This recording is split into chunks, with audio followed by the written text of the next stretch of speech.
The COVID-19 pandemic and the Ukraine crisis have both revealed the devastating impact of Africa's dependence on external markets. The fact that after more than 60 years of independence, Africa remains unable to feed itself, clothe itself, finance itself, and medically care for itself, care for its people, speaks volumes about the road we still have to travel to attain self-dignity. The president of the Africa Export-Import Bank encapsulates the essence of the second African Sub-Region Governments Network Conference. With 54 African countries as signatories to the African Continental Free Trade Agreement, intra-African trade still stands at only 16% of total African trade. As leaders, we must all be concerned that we are not trading enough amongst ourselves. It is a bitter reality that intra-regional trade still accounts for a very tiny fraction of total trade in Africa. We have to understand that if this new drive towards a continental free trade area is to succeed, we must demonstrate a higher level of commitment to tackle A, the slow pace of physical integration due to geographic and political fragmentations, B, the phase of political cooperation, and C, difficult tariff and non-tariff barriers that inhibit business integration. African Sub-Region Governments Network recognizes that though trade and commercial policies are national, their implementation is usually sectoral and local. This buttresses the role of regional and local governments in actualizing the vision of the African Continental Free Trade Agreement. I am aware that more than 10 states in Nigeria have now set up their technical working groups on the African CFTA.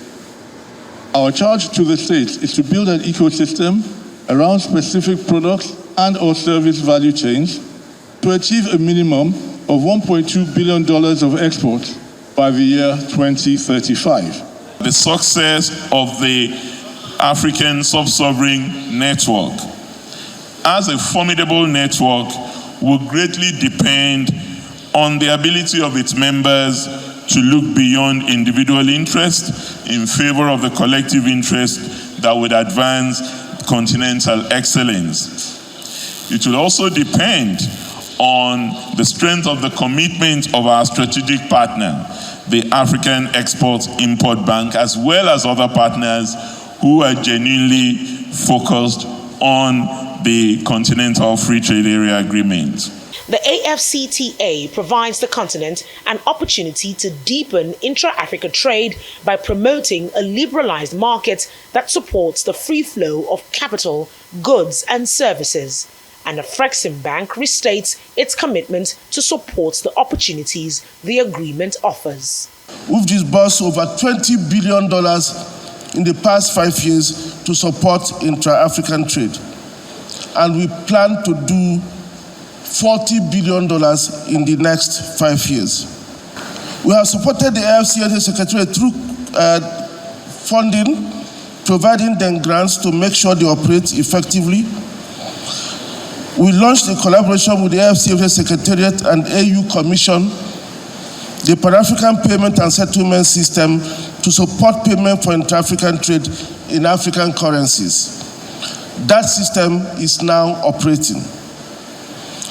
We have provided $3 billion to enable us to support the clearing and settlement under that system. We've also launched the African Collaborative Transit Guarantee Scheme to enable goods to move across African borders easily.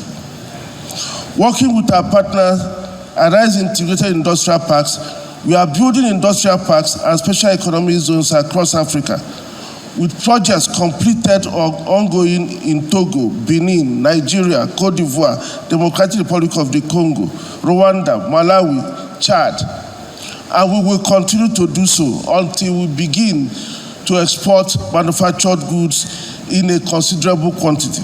The United Nations Economic Commission for Africa predicts that by 2040, the implementation of the AfCFTA will raise intra-African trade by $50 billion to $70 billion, while the World Bank estimates that the AfCFTA will lift 30 million people out of extreme poverty and substantially increase the income of 68 million people who are just slightly above the poverty line. Oni Sunday, Arise News.